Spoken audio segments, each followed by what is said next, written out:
Magandang araw po sa ating lahat para po sa ating Bible Knowledge of the Day ngayong April 29, 2026 ng Wednesday. The Bible says in Proverbs 19 verse 2, "Also that the soul be without knowledge, it is not good." Kaya ang pamagat po natin ay without knowledge, it is not good. "And he that hasteth with his feet sinneth."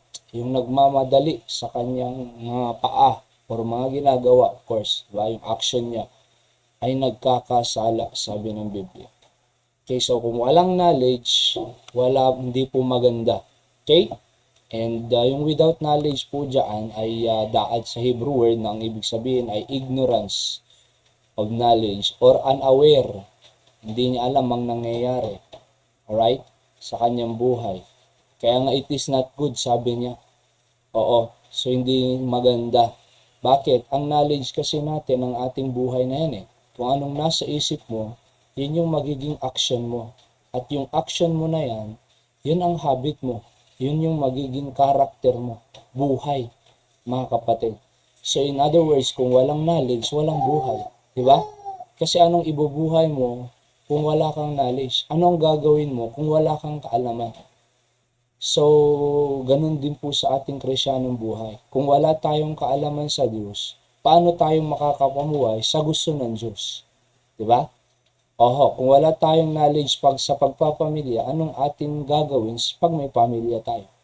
Kung wala tayong knowledge sa ating pong sa pagpapalaki ng anak, ano pong gagawin natin sa kanila? Kaya no wonder, maraming napapabayaan na anak na pariwara kasi ang prinsipyo ng tatay, basta may makain lang kami, may maibigay na allowance sila, ayos na.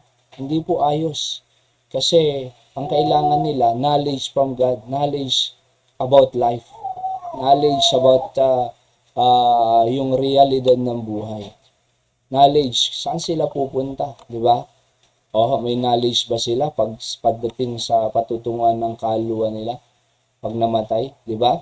May knowledge ba sila how to deal problems? May knowledge ba sila about yung mga doktrina ng Diyos, di ba? So, kailangan po na lang knowledge. So, ang pinakamaganda po dyan ay yung mismong mga magulang ang may kaalaman upang may maituro sa kanilang tahanan. Dapat ang magulang ay may kaalaman upang may maituro sa kanyang tahanan. So, sabi ng Hosea 4:6, "My people, mga tao ko, are destroyed for lack of knowledge." Bakit sila nasira? Kasi kakulangan ng knowledge. Because thou hast rejected knowledge. Hindi naman dahil sa walang knowledge talaga eh. Nire-reject lang nila ang knowledge. Nire-reject lang nila ang preacher, ang prophet during those times. Nire-reject lang nila ang mga bagay ng Diyos. The Bible says, "I will also reject it." Bahala ka sa buhay mo. Parang ganun. Sa colloquial, di ba? Re-reject din kita. "That thou shalt be no more priest, no priest to me, seeing thou hast forgotten the law of God." Kinalimutan nyo, ni-reject nyo. "I will also forget thy children." Kakalimutan ko rin kayo. Kaya mahirap po yung ganyang statement. Pagka kinalimutan tayo ng Diyos dahil pinorgat natin ang salita ng Diyos. Di ba? So, pinakamaganda po ay tayo ay, sabi ko dyan, the principles of the day, if you get knowledge if you acknowledge. So, meron tayong knowledge na napakarami. Mag-acknowledge lang tayo sa ating pong Panginoon. Acknowledge God to get knowledge.